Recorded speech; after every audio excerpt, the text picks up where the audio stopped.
Eu não consigo me livrar do vício do cigarro, e isso me aflige o tempo todo. Imagino que sou uma suicida indireta, e o medo e a culpa que sinto já virou uma obsessão. Com vocês. Bom, primeiro ponto. Culpa nunca será um sentimento positivo. Nunca será. Carregar culpa é uma coisa terrível. Muito ruim. Agora, quando você fala que tem dificuldade de deixar o cigarro, você não pode pensar que é o hábito de fumar que você tem que deixar. Porque o hábito de fumar ele está ligado a um outro fenômeno chamado ansiedade. A nicotina ela é uma substância que tem o poder de diminuir o nível de ansiedade da criatura. Porque ela se conecta aos neurotransmissores do cérebro e dá uma sensação de bem-estar muito grande. Então, ela não é simplesmente o hábito de pegar um cigarro e não é só um hábito como se fosse assim, ai meu Deus, eu tenho o hábito de andar na rua carregando um objeto. Preciso deixar de andar com esse objeto na minha mão. Não é exatamente isso, ele tem um aspecto químico. Então, quando você diz que você tem dificuldade de deixar o vício do fumo, é presumível que a gente esteja falando de processo de ansiedade. Observe que quando as pessoas estão nervosas e elas fumam, a primeira coisa que ela diz é: gente, quem tem um cigarro, pelo amor de Deus. Por quê? Porque ela está nervosa, ela quer fumar. Por que ela quer fumar porque está nervosa? Porque ela quer mandar nicotina para o cérebro, diminuindo o nível de desconforto que a ansiedade gera. Então, o que você precisa trabalhar não é simplesmente o hábito de fumar, é a ansiedade também, tá? Descobrir por que você é ansiosa, se você está vivendo alguma crise de ansiedade, se aconteceu algum fato recente que você está trabalhando dentro de você para se libertar desse conflito. Isso tudo é importante para reorganizar as suas emoções, tá? Então, não é só deixar de fumar, é começar a dizer assim, bem, eu preciso trabalhar a minha ansiedade e desenvolver os instrumentos para que essa ansiedade se reduza, para que não haja culpa. Não se culpe, porque se você se culpar, você vai ficar mais nervosa e vai fumar mais. Porque a culpa gera ansiedade, e a ansiedade faz fumar. Então, aí é assim, ó, eu vou tentar diminuir os meus níveis de ansiedade, descobrir quais são os seus gatilhos de ansiedade, retirar esses gatilhos. É a convivência, é meu emprego, é o estilo de vida que eu levo. O que está me dando ansiedade?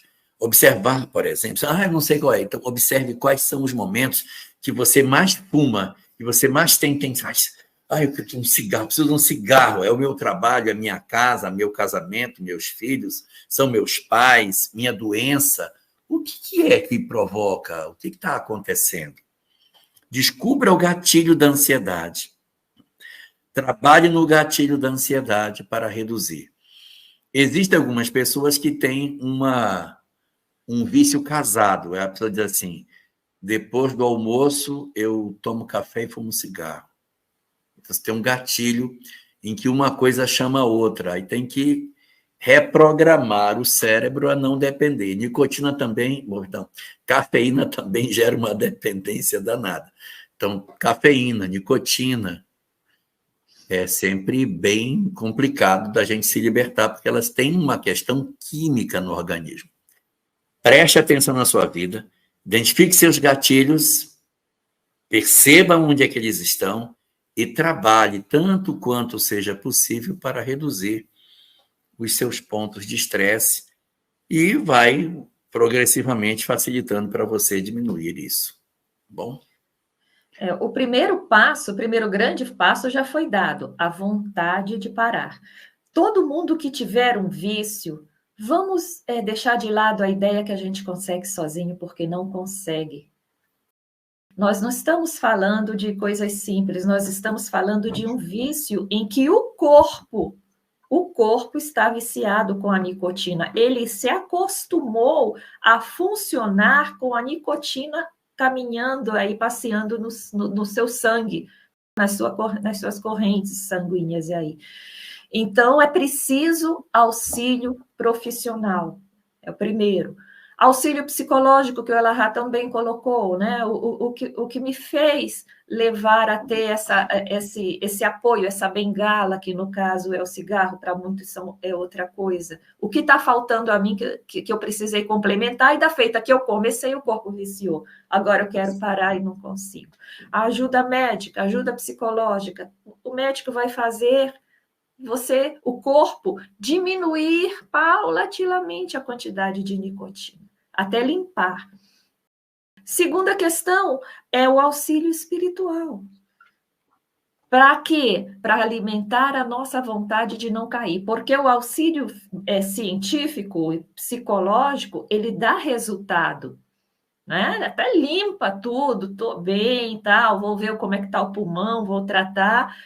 Mas os convites do mundo para nos jogar para o buraco é de todo lado que aparece. Vai todo mundo nos oferecer um cigarrinho. Pode contar as armadilhas da vida.